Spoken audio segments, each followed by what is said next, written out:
بیان کیا جاتا ہے کہ بنی اسرائیل میں 2 بھائی تھے، جن میں ایک مسلمان تھا اور دوسرا کافر تھا۔ دونوں دریا کی شکاری تھے۔ کافر بت کو سجدہ کرتا تھا، مگر جب مچھلیوں کے لیے جال تیار کرتا تو اس میں ڈھیروں مچھلیاں آ جاتے کہ اس کو کھینچنا بھی اس کے لیے مشکل ہو جاتا، مگر مسلمان کے جال میں صرف ایک ہی مچھلی آتی تھی اور اس پر صبر کے ساتھ خدا کا شکر ادا کرتا تھا۔ اتفاقاً ایک روز اس مسلمان کی بیوی اپنے مکان کے چھت پر گئی تو اس کی نظر کافر کی بیوی پر پڑی، جو زیور اور بہترین لباس سے آراستہ تھی۔ یہ دیکھ کر اس مسلمان کی بیوی کے دل میں وسوسہ پیدا ہوا کہ کاش میں بھی ایسے ہوتی۔ تو کافر کی بیوی بولی، تو اپنے شوہر کو اس پر آمادہ کر لے، وہ بھی میرے شوہر کے معبود یعنی بت کی عبادت کیا کرے، تاکہ تو بھی میری طرح مالدار ہو جائے۔ یہ سن کر مسلمان بھائی کی بیوی کچھ غمزدہ سے ہو کر نیچے آئی، اور جب اس کا شوہر گھر آیا تو اس نے بیوی کا حال دیکھ کر دریافت کیا، آخر کیا بات ہے جس سے تو اس قدر غمزدہ معلوم ہوتے ہے؟ تو وہ کہنے لگی، بس میاں، یا تم مجھے طلاق دے دو یا اپنے بھائی کی معبود کی عبادت شروع کر دو۔ یہ سن کر اس کے شوہر نے کہا، خدا کی بندی، تو خدا سے نہیں ڈرتی؟ ایمان کی دولت ملنے کے بعد یہ کفر کی باتیں کرتی ہے؟ تو عورت بولی، بس مجھ سے اب زیادہ باتیں نہ بناؤ، میں بھی دوسری عورتوں کی طرح اچھا لباس اور اچھے زیورات پہننا چاہتی ہوں۔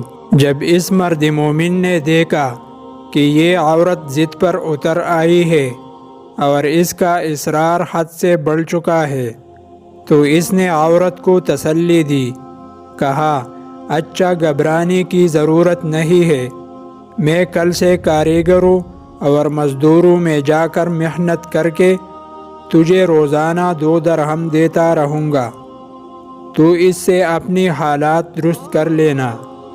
یہ سن کر عورت کو کچھ تسکین حاصل ہوئی، اور سویرے ہی وہ مرد مومن مزدوری کی تلاش میں نکلا، لیکن کسی نے اس سے حال تک نہیں پوچھا۔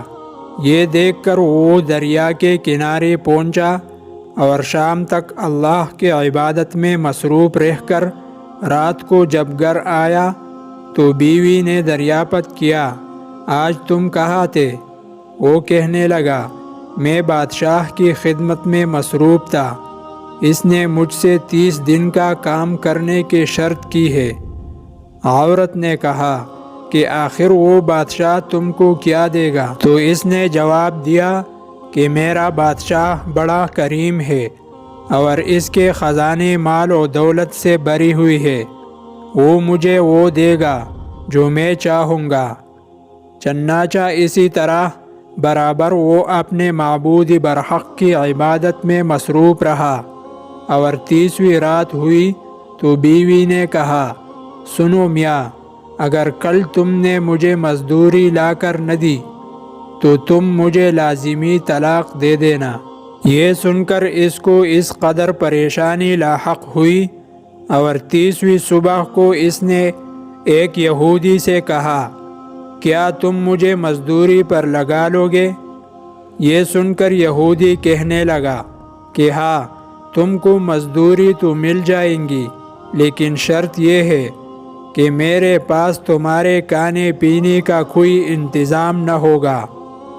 چنانچہ وہ مرد مومن روزے کی نیت کر کے یہودی کے ساتھ چلا گیا۔ اللہ تعالیٰ کے حکم سے ایک فرشتہ 29 اشرفیہ ایک نورانی طباق میں لے کر اس کی بیوی کے پاس پہنچا اور کہنے لگا، میں بادشاہ کا قاصد ہوں، اس نے یہ اشرفیہ لے کر مجھ کو تیرے پاس بھیجا ہے اور فرمایا ہے کہ تیرا شوہر ہمارے پاس کام میں تھا، ہم نے اس کو نہ چھوڑا، یہاں تک کہ اسی نے ہم کو چھوڑ دیا اور یہودی کے پاس چلا گیا۔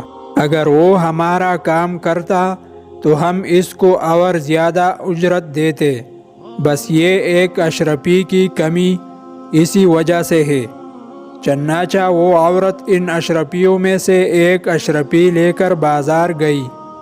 سنار نے اس کی 1000 قیمت عورت کے ہاتھ میں رکھ دی، اور جب شام کو وہ مرد مومن گھر واپس لوٹا تو عورت نے اس سے دریافت کیا، آج تم کہاں تھے؟ اس نے جواب دیا کہ آج میں ایک یہودی کے کام پر گیا ہوا تھا۔ تو بیوی کہنے لگی کہ آخر بادشاہ کی خدمت ترک کر کے تم دوسرے کی خدمت کیوں کرتے ہو؟ پھر اس کو اشرفیوں کا واقعہ سنایا، جس کو سن کر وہ مرد مومن روتے روتے بے ہوش ہو گیا، اور جب اس کو ہوش آیا تو بیوی سے کہنے لگا، افسوس کہ میں بادشاہ دو جہان کی خدمت کا حق اپنے اوپر لازم نہ کیا۔ اس کے بعد اس شخص نے عورت کو چھوڑ دیا اور پہاڑوں پر چلا گیا، جہاں خدا کی عبادت میں مصروف رہ کر اس کا انتقال ہو گیا۔